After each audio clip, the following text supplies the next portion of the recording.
Hola, muy buenas tardes. Primero que todo, muchas gracias por darse el tiempo de poder participar de esta actividad. Me voy a presentar. Bueno, yo soy Joaquín Arriagada, soy el Seremi de Agricultura de la región de O'Higgins, pero además me corresponde en ese sentido ser el director nacional de un proyecto que es bien interesante, que es un proyecto de adaptación al cambio climático de la pequeña agricultura. Este es un proyecto financiado por el Fondo de Adaptación al Cambio Climático del Banco Mundial con fondos de las Naciones Unidas y que se implementa en 8 comunas de la región. Esta presentación no pretende ser, digamos, tratar en profundidad el tema del cambio climático. Es un pequeño barniz para ponernos más bien en un contexto.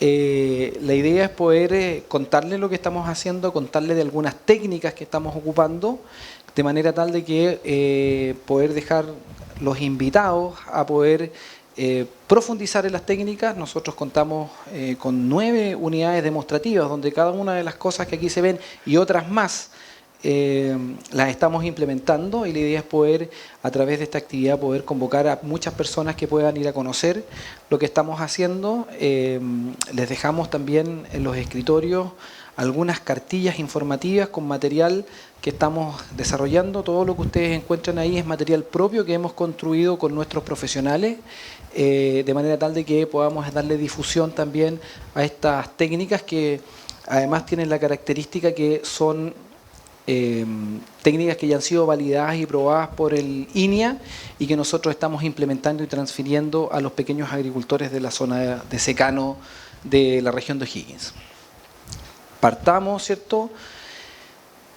Esto que está ahí es una foto de hace un par de días. Esto es bueno, aquí nadie lo va a conocer probablemente, pero esto es Rapel. Así está Rapel ahora, ¿cierto? Esto es una foto que es muy gráfica de la dificultad o el déficit hídrico que está viviendo la región. La región de O'Higgins hoy día, como dato, estamos con un 70% de déficit en torno a la cantidad de agua caída en relación a un año normal. Bueno, y aquí viene la gran pregunta de, bueno, esto es cambio climático, calentamiento global. Y hay una interrelación muy importante entre el calentamiento global y el cambio climático. El calentamiento global, básicamente, y como les vuelvo a reiterar, la idea no es profundizar en el tema, sino que ponernos en el contexto, es un aumento de la temperatura del planeta provocado por las emisiones a la atmósfera de gases de efecto invernadero. Aquí tenemos, ¿cierto?, cómo han ido aumentando los gases de efecto invernadero en las últimas décadas, y ustedes pueden ver que el aumento ha sido exponencial.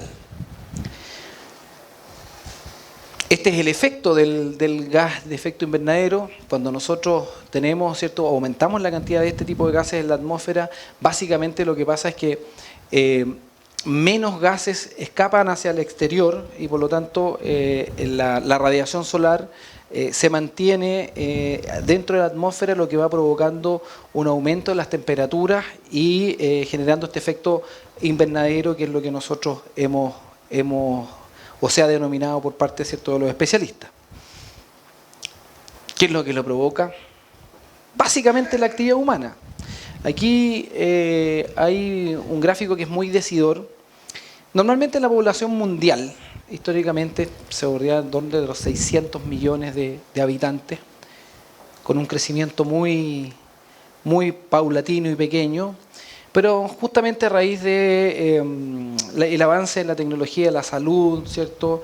Hoy día las expectativas de vida son cada día mayores y tenemos que el aumento de la población en los últimos 120 o 150 años ha sido exponencial, y podemos ver aquí, ¿cierto?, que hacia el 2050 nosotros vamos a tener una población del orden de los 1.000 millones, y ahí hay una curva que es importante, porque si bien es cierto el crecimiento de la población, esto es los nacimientos, van a ir disminuyendo, porque ya lo estamos viendo, hoy día ya no hay familias de 9 hijos, pero la longevidad, o sea, la gente va a vivir más y vamos a tener una cantidad de población en el mundo que va a estar en torno a los 1.000 millones, lo que evidentemente nos va a generar una demanda importante desde el punto de vista de los recursos, y esa demanda de recursos evidentemente nos va a generar que la actividad humana, para poder responder a esta demanda, va a tener que necesariamente desarrollarse, y ahí es donde está el gran desafío de poder hacerlo, de desarrollar todo el tipo de industria que se requieren para poder sostener la vida, pero hacerlo en forma amigable, en forma responsable y sostenible en el tiempo. Aquí tenemos el aumento de temperaturas, ¿cierto?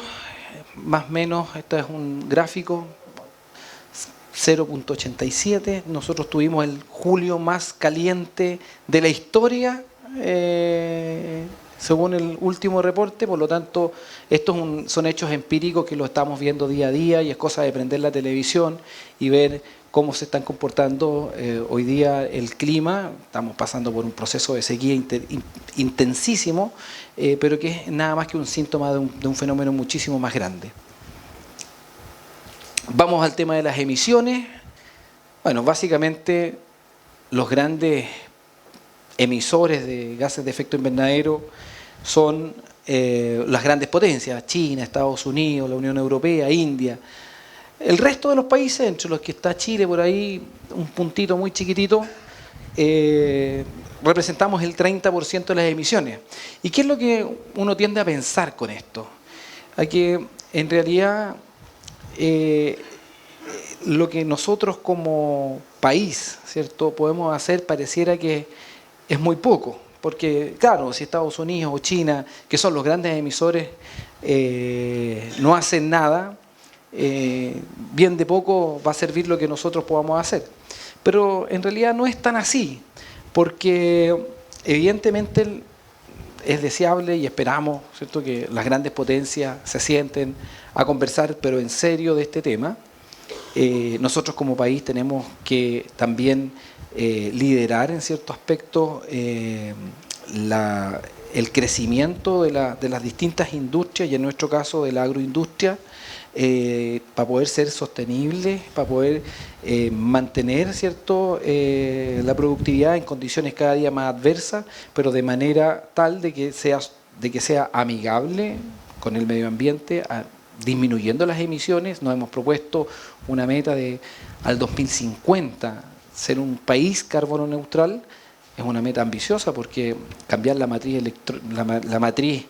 energética, por ejemplo, es algo que no es sencillo, requiere muchas inversiones, pero hemos tomado ese camino, y ahí en este camino somos todos importantes. Desde lo que hacemos en nuestras casas, cómo somos capaces de nuestras propias casas bajar las emisiones nosotros mismos, y pasa desde, en vez de venir en el auto cada uno a esta charla, podamos usar el transporte público, podamos organizarnos. Como hay un montón de cosas que hay muchos movimientos hoy día que están naciendo, que son cada día teniendo más relevancia, y creo que desde aquí hacia un futuro no muy lejano vamos a tener a muchísimos personas concientizadas. Yo tengo mucha esperanza en la gente joven, de que va a tomar conciencia de que esto es responsabilidad no solo del gobierno, no solo de los gobiernos, me refiero a los distintos países, sino que también es responsabilidad personal de cada uno de tomarse en serio esta situación y empezar también a cambiar los hábitos y costumbres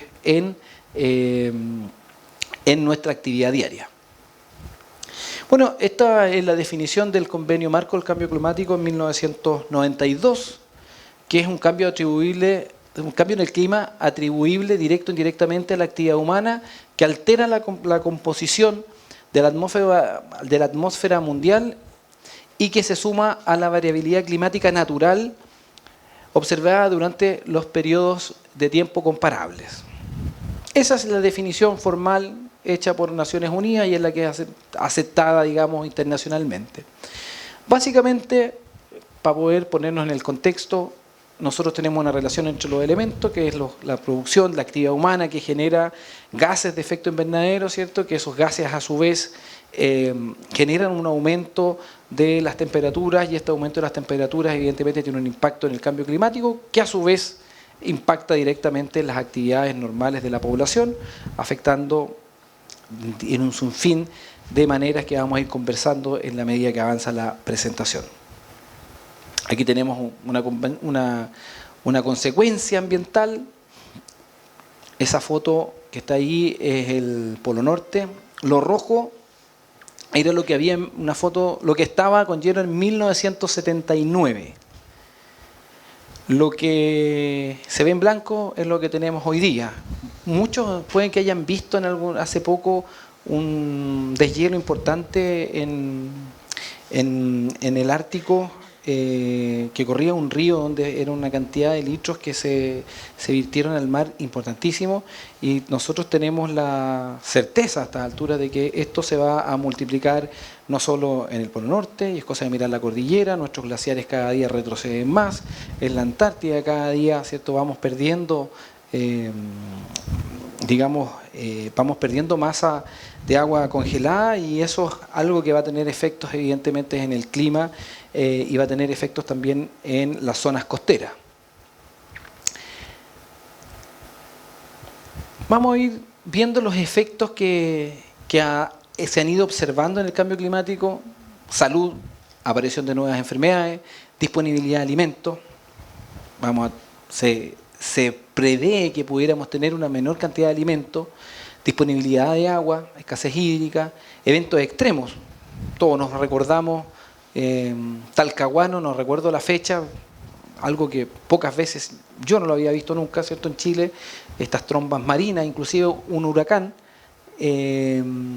migraciones en busca de mejores condiciones de vida, es un fenómeno que ya se está viendo mucho en África y que nosotros lo vamos a ver muy fuertemente probablemente en poco tiempo, y eso evidentemente tiene un impacto en las economías locales, que es lo que nosotros queremos abordar desde el proyecto que les vamos a presentar. Solo algo de prensa. Ahí tenemos, por ejemplo, el caso de la influenza en la región, ¿cierto? Nuevas enfermedades, son cepas distintas. Aquí tenemos estos son puros titulares de prensa. ONU advierte que hacia el 2040 habrá menos alimentos por el cambio climático. La escasez hídrica, esa foto fue la declaración de emergencia agrícola en la región de O'Higgins. Eventos climáticos extremos, inundaciones, los granizos, se deben recordar ustedes de noviembre del año pasado, los granizos, digamos, absolutamente con una dimensión y en una forma totalmente distinta a lo que habíamos visto.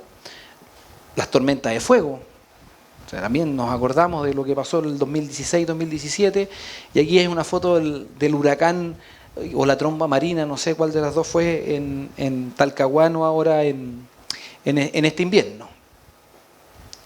Desplazamiento de los cultivos, ya no es extraño, arándanos, ¿cierto?, en Biobío, yo he visto cerezos en la Araucanía, he visto viñas en Puerto Montt, cosa que cuando yo estudié, yo no salí de la universidad hace tantos años, era algo que realmente no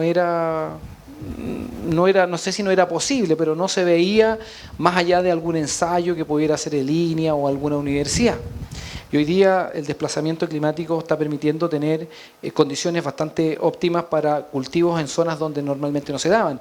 De hecho, en la zona de donde venimos nosotros, que es la zona de la región de O'Higgins, ya vemos, ¿cierto?, como por ejemplo el cultivo de palto, el cultivo de cítricos está migrando, ¿cierto?, más hacia el sur, buscando mejores condiciones en términos de requerimientos climáticos y también en disponibilidad de agua. La tragedia de las migraciones por el cambio climático, hay mucho y se puede leer, y hay literatura y también hay algunas publicaciones bien interesantes para poder leer de las teorías sobre cómo se va a comportar las migraciones que son atribuibles ya no a conflictos bélicos, ya no a temas políticos, sociales, sino que más bien a temas relacionados con el cambio climático y muy relacionados con la escasez de alimentos y de agua, cuando las personas van a tener que salir a buscar en otros lugares estos elementos básicos para desarrollar la vida. Bueno, ¿qué está haciendo el mundo?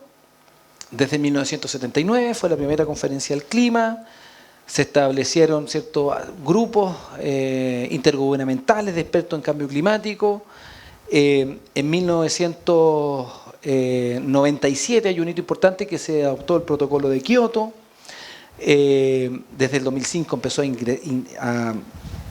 entró en vigencia el protocolo de Kioto, que tenía básicamente la medida de poder bajar las emisiones. En el 2015 se acordó el famoso Acuerdo de París, que entró en vigencia, ¿cierto?, al otro año, en el año 2016, y que tiene como objetivo básicamente poder disminuir la tendencia. Nosotros, con la tendencia actual, más o menos hacia el 2100 deberíamos subir en 4.2 grados promedio la temperatura del planeta. Si nosotros logramos bajarlas con las contribuciones que tenemos hoy día, debiésemos llegar en bajar las emisiones vamos a llegar al 3.3, pero que está muy lejos de la meta que nos hemos puesto de no subir más allá de un 1.5 grados Celsius hacia el 2100, y este Acuerdo de París justamente apunta hacia lograr esa meta que básicamente nos va a permitir seguir viviendo tal cual lo hacemos hoy día. Si nosotros no hacemos algo, probablemente la forma de vivir, la forma de desarrollar la vida en el planeta, no en Chile, ni en Santiago, ni en la región de O'Higgins, va a ser absolutamente distinta y algo que es bastante incierto. Y para eso hay distintos acuerdos internacionales, ¿cierto? Nosotros, con quien estamos muy relacionados con el Fondo de Adaptación, que yo les decía que es quien financia este proyecto, la COP25, hoy día creo que es muy bueno que esté la COP25 porque nos ha permitido visibilizar un problema que yo siento, y agradezco que ustedes estén aquí, que la gente en la población, y hablo del ciudadano de a pie, como se dice, no tiene conciencia de lo que estamos enfrentados, y yo no quiero ser tan drástico como lo dijo un experto inglés que tuvimos en el proyecto, que él consideraba que estábamos en el inicio de un proceso de extinción. Yo creo que nosotros como humanidad vamos a ser capaces de tomar las medidas necesarias para que eso no ocurra. Pero hay teóricos muy importantes a nivel mundial que plantean que este cambio climático es el principio de un proceso de extinción y que ha sido en parte, porque no lo hemos provocado todos nosotros, provocado por el mismo ser humano. Y aquí tenemos dos opciones, ¿cierto? La mitigación, que va muy por el lado de lo que podemos hacer como nación, ¿cierto? Como personas, de poder ir disminuyendo las emisiones, tratando de tener actividades que sean más amigables desde el punto de vista ambiental, pero también hay otro lado, que es lo que nosotros en agricultura también tenemos que entender, que es la adaptación, cómo logramos adaptarnos a este nuevo escenario y seguimos siendo competitivos y productivos en un escenario muy adverso como el que estamos viviendo. Yo les mencionaba el tema de la sequía. Hoy día tenemos el desafío, que es muy complejo, de seguir siendo productivos, de seguir siendo competitivos, de poder salir a exportar nuestras frutas, ¿cierto?, a todo el mundo, a los 194 países que tenemos acuerdo. Ese desafío es cada día más difícil en condiciones de cambio climático. Hoy día, por ejemplo, de sequía, que no tenemos asegurado los riegos mínimos para poder llegar a las metas, a los compromisos. Muchas veces en agricultura se usa que hay compromisos, se adquieren compromisos antes de que tengamos la producción. Yo me comprometo, le voy a tener tantas cajas de cereza, ¿cierto?, en tal fecha, antes de cosechar, y saber cuántas voy a cosechar. Hoy día, lamentablemente, esto pone una cuota de incertidumbre, evidentemente, y para eso nosotros tenemos que tomar medidas de adaptación, que es lo que queremos hacer a través del proyecto. Las técnicas que hoy día se están usando, bueno, la hidroponía, los atrapanieblas, electrodomésticos, riegos tecnificados, cisternas móviles, captura de agua lluvia, energía solar, hay un montón de cosas que se están haciendo. Y de este pool de cosas nosotros pescamos varias y las propusimos a este fondo para poder implementarlas, pero lo más importante es transferir esa tecnología, que los agricultores puedan saber cuál es la tecnología, cómo se usa y cómo la pueden implementar. Y tratamos de tomar aquellas que fueran más fáciles desde el punto de vista de los recursos, para poder disponibilizarla, porque no podíamos de repente pensar en cosas que eran imposibles que un agricultor pudiera acceder o pudiera construir. Por lo tanto, tomamos varias ideas y hoy día creo que tenemos un pool de soluciones que es bastante buena y vamos a ver algunas aquí, no son todas porque tardaríamos mucho tiempo en verlas todas porque es un tema bastante amplio, pero lo que queremos nosotros, les vuelvo a reiterar, es dejar la invitación a que podamos conocer y profundizar, ¿cierto?, en el territorio las cosas que nosotros estamos haciendo. Pero vamos a ver las más importantes y las que más impacto creemos que han ido ocurriendo. Bueno, esto fue la base del proyecto. Nosotros planteamos que Chile era un país vulnerable al cambio climático y presentamos una serie de antecedentes para poder, digamos, adjudicar o defender nuestra tesis. Aquí lo que estamos viendo, ¿cierto?, son los distintos tipos de vulnerabilidad que tienen las distintas zonas del país, muy enfocado en la zona central nosotros, porque somos la zona de donde nosotros presentamos el proyecto, y que estábamos básicamente con una tendencia al aumento de la temperatura, a la disminución de la precipitación, que evidentemente iba a tener un impacto muy fuerte en la agricultura y muy especialmente en la agricultura familiar campesina. Este es el mapa de la vulnerabilidad. Esto lo saqué de un diario, lo encontré muy bueno, y ahí se definió, ¿cierto?, que habían 9 tipos de vulnerabilidad, ¿cierto?, en relación al cambio climático, y de los 9, Chile cuenta con el beneficio de tener 7. Por lo tanto, prácticamente todos los tipos de vulnerabilidad que podrían haber, nosotros las tenemos en el país y por lo tanto nos convertimos en una nación que es tremendamente vulnerable desde el punto de vista del cambio climático. Aquí estamos viendo cómo van a ir aumentando. Esto es una diapo que no es mía, esta es del profesor Santibáñez, que ustedes me imagino que alguno lo pueda conocer, que es la estimación que él hace para la región de O'Higgins, que es la que a nosotros nos interesa, o la zona central. En lo que se hace estimación es un aumento de temperatura hacia el 2040 de entre 2.7 a 3 grados Celsius promedio y una disminución entre el 20 al 25% de las precipitaciones. Yo creo que quedó corto en las precipitaciones porque este año estamos en el 30. Esperemos que no sea tendencia.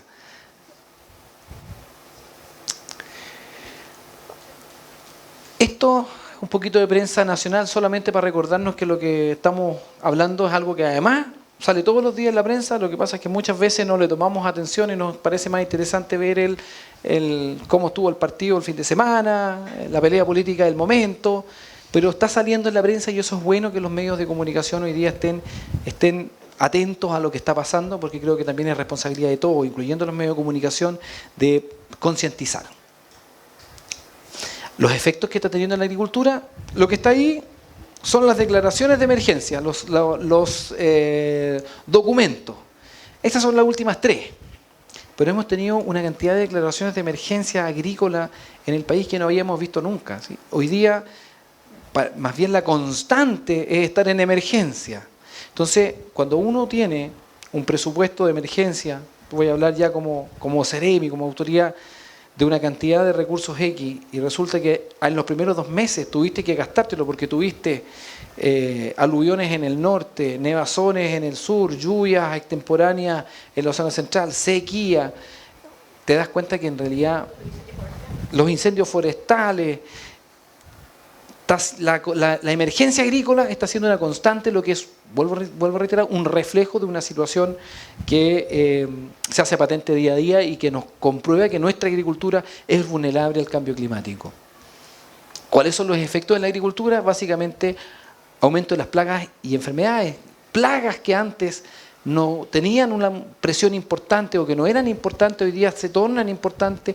Plagas nuevas que antes por las condiciones climáticas no se podían desarrollar, que hoy día sí se pueden desarrollar, ¿cierto? Enfermedades, lo mismo.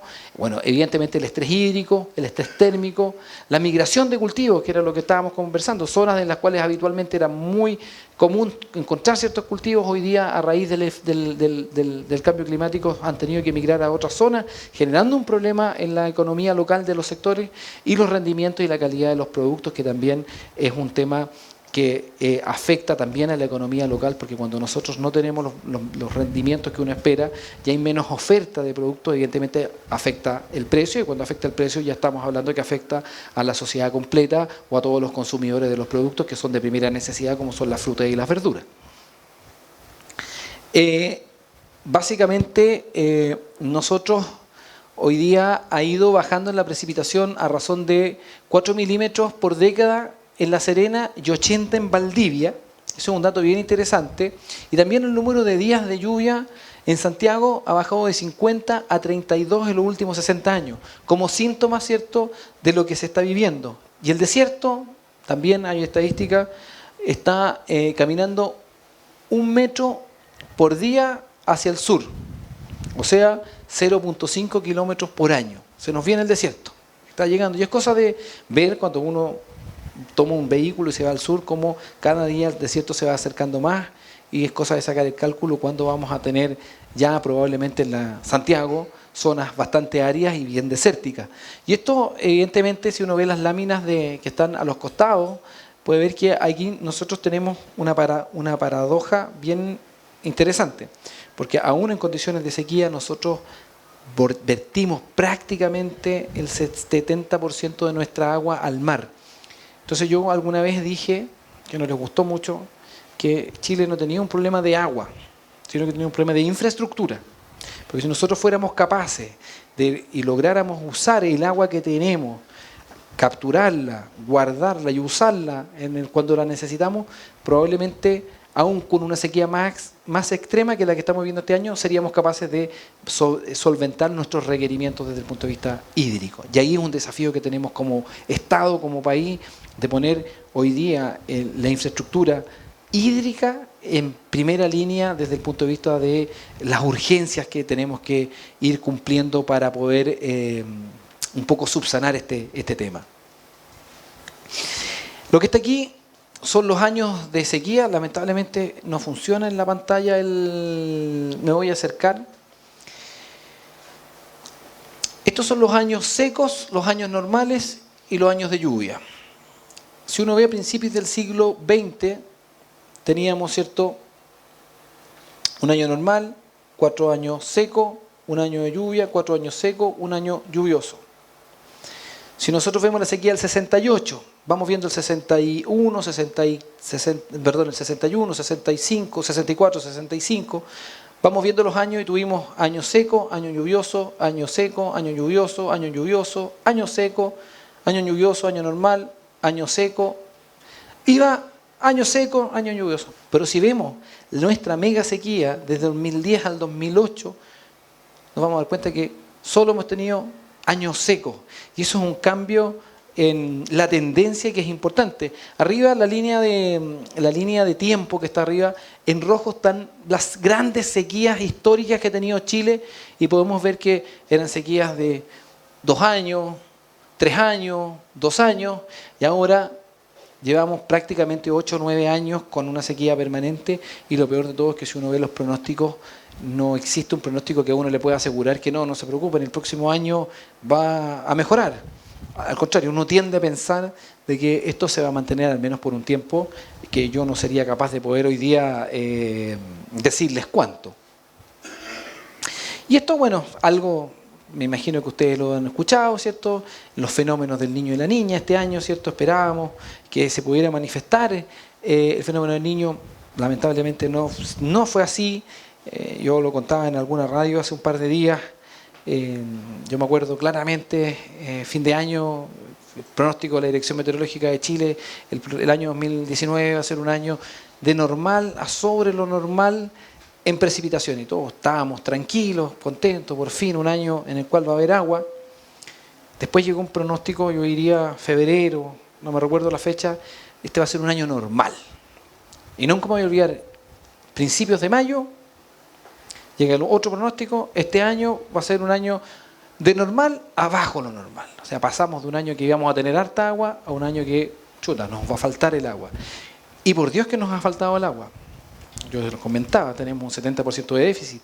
Pero eso no es todo. O sea, si uno va a ver la nieve y uno ve los indicadores que tenemos de la acumulación de nieve en la cordillera, los datos dicen que hay del orden del 50% de déficit. Si uno ve las dotaciones de los ríos hoy día, las dotaciones normales, estamos casi en el 45% de lo que debiésemos tener como dotación del río hoy día.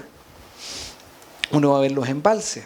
Nosotros tenemos 2 embalses. Tenemos el embalse de Los Cristales, que tiene hasta el último reporte que fue hace como 2 semanas atrás, pero no creo que haya subido mucho, 800.000 metros cúbicos cuando debería tener 2.4 a esta fecha, o sea, estamos en un 30%. En embalse Convento Viejo, que está en el 65% de su capacidad cuando a esta fecha ya debería estar lleno. Entonces, uno puede ver que el comportamiento, ¿cierto?, de la disponibilidad de agua va siendo cada día más complejo y más difícil. Esto, el profesor Santibáñez, a mi gusto, uno de los mejores climatólogos que tenemos en Chile, a quien yo sigo bastante, ya lo pronosticaba, ¿cierto?, y que él decía que la línea de nieve o la isoterma va a subir. Por lo tanto, la precipitación caerá en forma de agua y no de nieve. ¿Y qué es lo que hemos visto? Cada día las isotermas están más altas, por lo tanto, cae agua y no nieve, y al caer agua no se acumula y no se guarda, lo que evidentemente va a tener un problema para después poder disponibilizar de esa agua, que era nuestro gran embalse, que era nuestra cordillera de los Andes. Los impactos en la fruticultura, en el horticultivo, ya hablando un tema más fino, básicamente heladas, granizos, demanda hídrica, agua para riego, grados día, horas frío. Aquí es un tema súper clave, que ya aquí los que son más especialistas, si es que hay alguno que se dedica, o varios, me imagino que nos dedicamos a este tema, sabemos la importancia que tiene la temperatura en el desarrollo de los cultivos y cómo se van desarrollando los distintos estados fenológicos. Las plagas y enfermedades, los estrés térmicos, el golpe de sol, que es un problema en la fruticultura. Y en definitiva es una afectación a la calidad en general del producto. Aquí estamos viendo, ¿cierto?, cuáles son los requerimientos de grados día, ¿cierto?, y de horas frío para nuestros cultivos.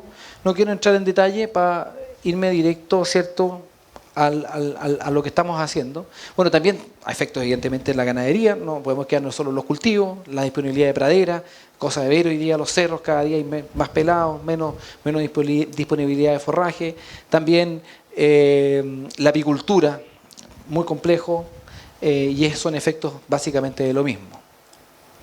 ¿Qué es lo que nosotros debiésemos ponernos a trabajar en distintas técnicas, ¿cierto?, para poder disponibilizar de agua, ya sea para el cultivo y para el consumo de bebida animal? Voy a hablar desde el punto de vista agrícola.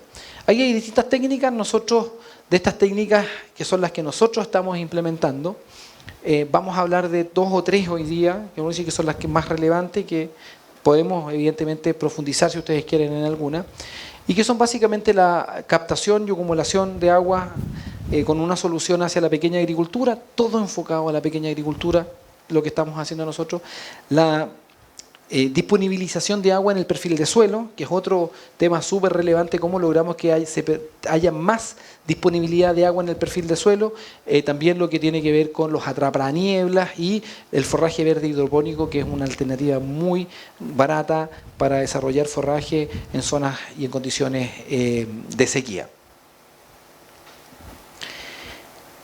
Esto es un vaso, pero ahí está medio. Y aquí está una oportunidad que nosotros vemos. Podemos ver el vaso medio lleno o medio vacío.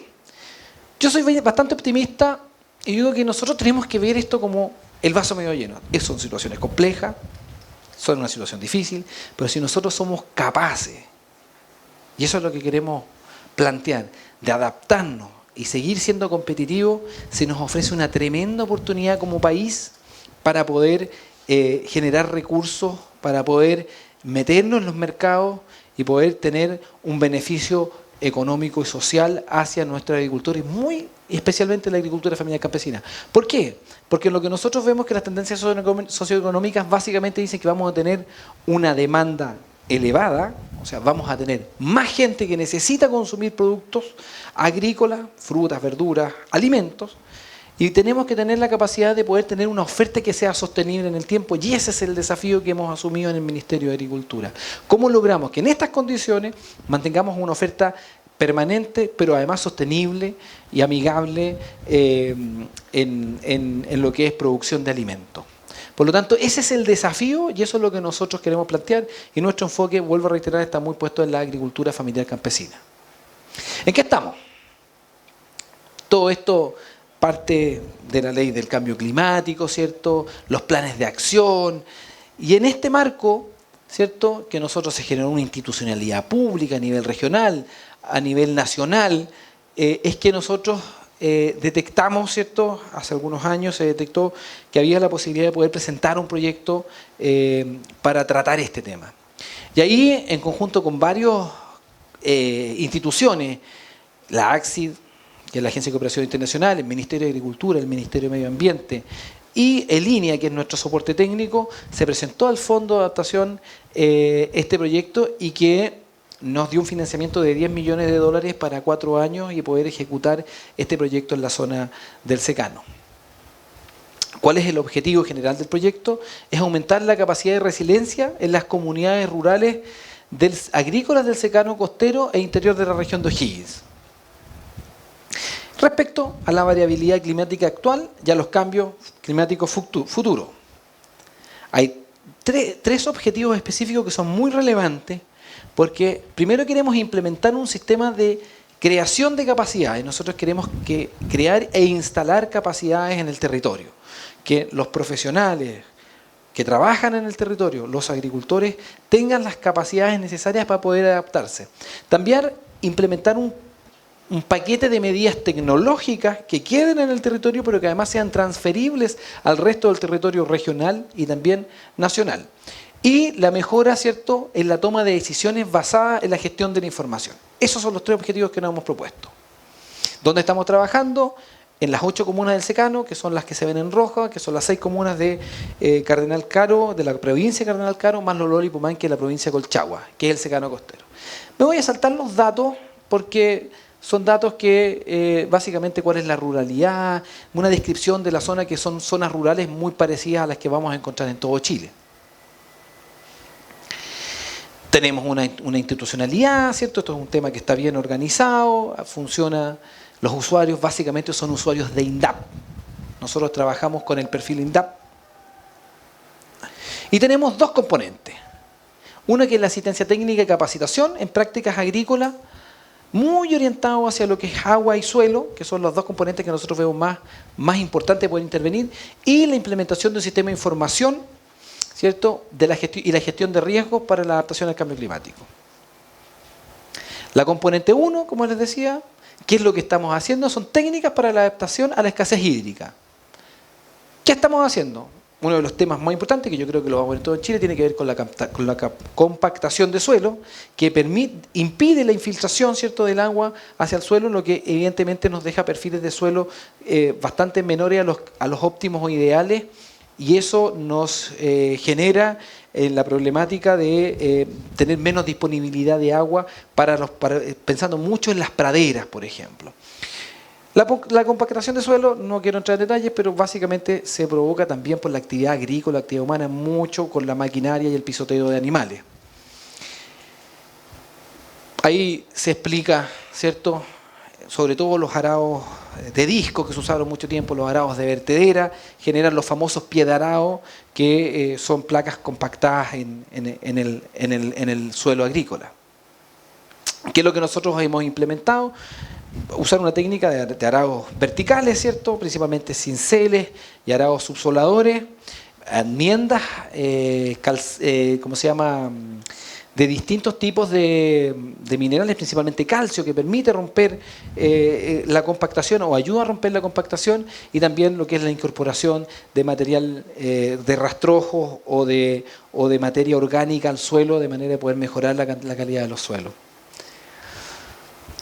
¿Cómo? Ahí nosotros, algunas de las técnicas, estas son fotos nuestras, usamos el arado tipo Sichel, el escarificador, que es un arado de 5 puntas, se requiere tractores de alta potencia, y también el arado tipo cincel. Para esto el proyecto, se los traje, tuvimos que comprar la maquinaria, porque lamentablemente nos encontramos con el problema de que, perfecto, hagámoslo, pero no está la maquinaria disponible en el territorio, ni para arrendarla, ni menos el Estado la tiene, así que tuvimos que vernos en la necesidad de comprar, y esto fue la entrega que se hizo de esta maquinaria que ya está operando justamente para implementar estas técnicas en la zona del secano. También técnicas para la conservación del agua. Aquí estamos viendo varias técnicas todo lo que tiene que ver con zanjas, ¿cierto? De curvas de nivel, todo lo que tiene que ver también con todo, para poder evitar que las cuencas se sequen, con el manejo arbóreo, la infiltración de acuíferos, que es un tema súper relevante, y esto que es una solución bastante interesante, que no es algo nuevo, probablemente alguien lo puede haber visto antes, que es la colecta y cosecha de aguas lluvias, pero es una técnica desarrollada por INEA enfocada en la agricultura familiar campesina, que es básicamente desde los techos poder acumular agua en estanques y esa agua poder disponibilizarla en pequeños invernaderos donde los agricultores puedan generar sus propios alimentos. Es una cosa muy sencilla. Nosotros ahí dentro de estas cartillas hay una cartilla de cosecha de agua lluvia que ustedes se la pueden llevar para que la puedan ver, ¿cierto? Esta es otra técnica muy relevante que nosotros estamos usando, que es la técnica del forraje verde hidropónico. Los que llegaron temprano pudieron ver un video, que es básicamente un sistema ultra sencillo donde podemos generar forraje con uno de estos para 4 ovejas. Es algo que para nosotros nos parece interesante porque el requerimiento energético es bastante poco, las bombas son muy chicas, una bomba sirve para hasta 20 de estos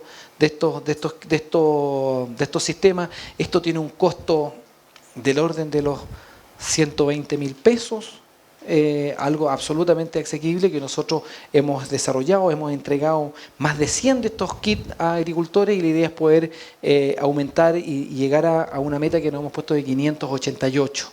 ¿Y por qué 588?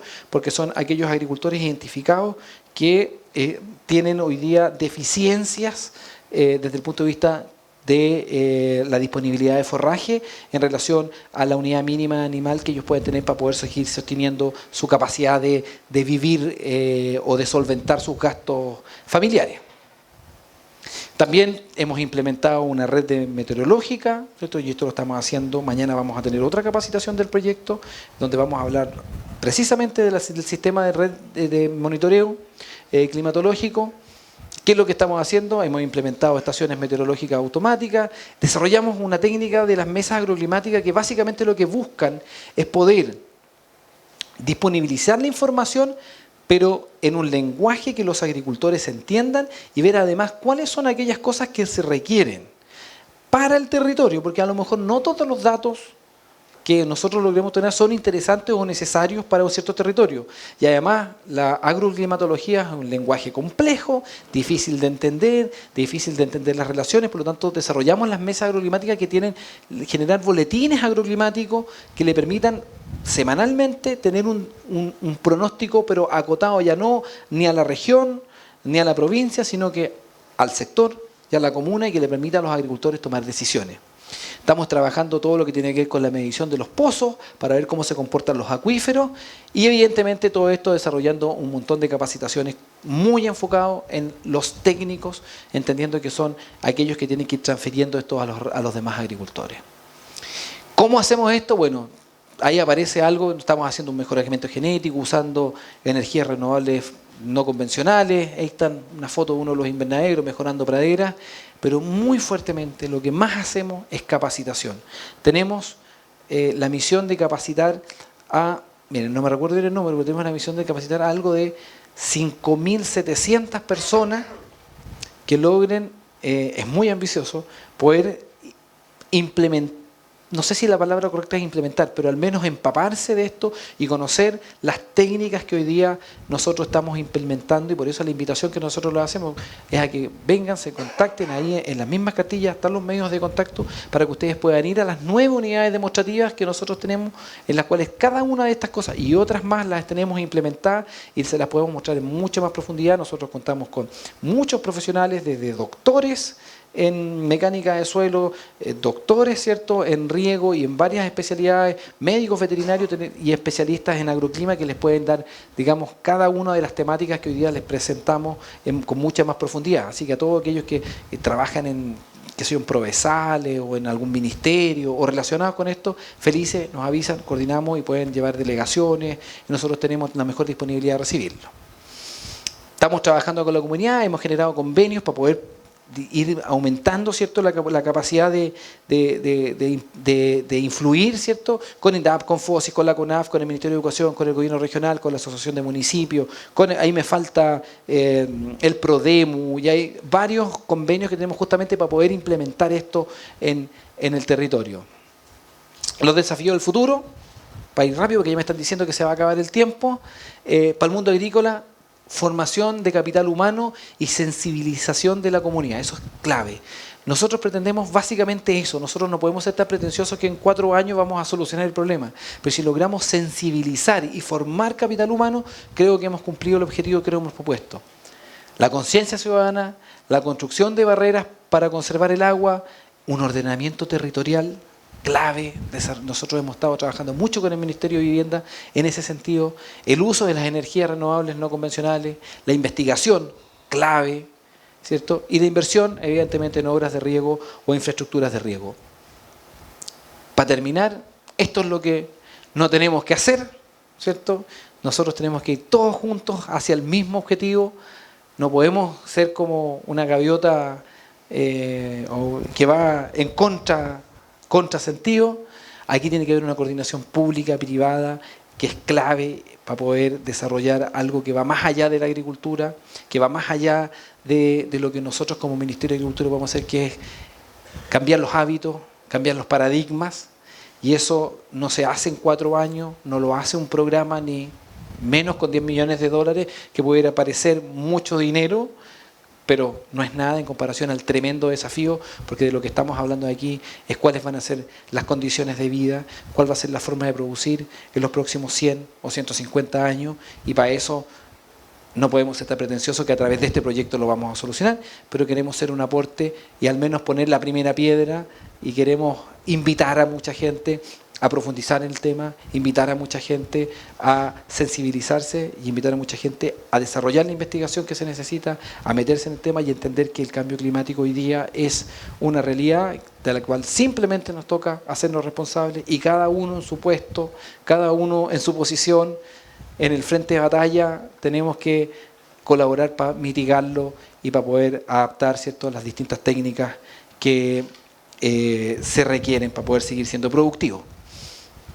Esas son nuestras redes, ustedes nos pueden seguir, ¿cierto? Facebook, Twitter, Instagram, YouTube. En YouTube, el canal YouTube, hay muchos videos donde ustedes pueden ver, son tutoriales de las distintas técnicas. Estamos preparando más material. Tenemos en nuestra página web, ¿cierto?, que es cambio-climático-o'higgins.cl, todas estas cartillas disponibles para que ustedes las puedan bajar, puedan replicarlas. Nuestras publicaciones son, digamos, sin derechos de autor, ya, nosotros somos los autores, pero no están sujetas, digamos, a que cualquier persona las pueda bajar y las pueda replicar, porque lo que nos interesa es que justamente ojalá llegue esta información a mucha gente. Es lo que les teníamos preparado. Esa foto es muy decidora. Esos son los granizos que cayeron en O'Higgins en noviembre, además, la fecha, el tamaño y la fecha. Así que, claro. Gracias por la atención, gracias por darse el tiempo de estar aquí. Yo les agradezco que se den el tiempo y bueno, no sé si tenemos tiempo, algunas preguntas, podemos conversar, sugerencias, dudas. Parece que no. Súper claro. ¿Ah? ¿No? Bueno, muchas gracias, y la invitación sigue siendo a que todos juntos podamos trabajar en cómo salir adelante de probablemente el desafío más importante que tiene la humanidad hoy día, que es adaptarnos a las nuevas condiciones de vida. Gracias, invitados todos, ya tienen los contactos, felices los recibimos en nuestra región de O'Higgins, porque, como les digo, nosotros este proyecto lo presentamos en la región de O'Higgins, pero con la idea de influir en todo el país. Gracias.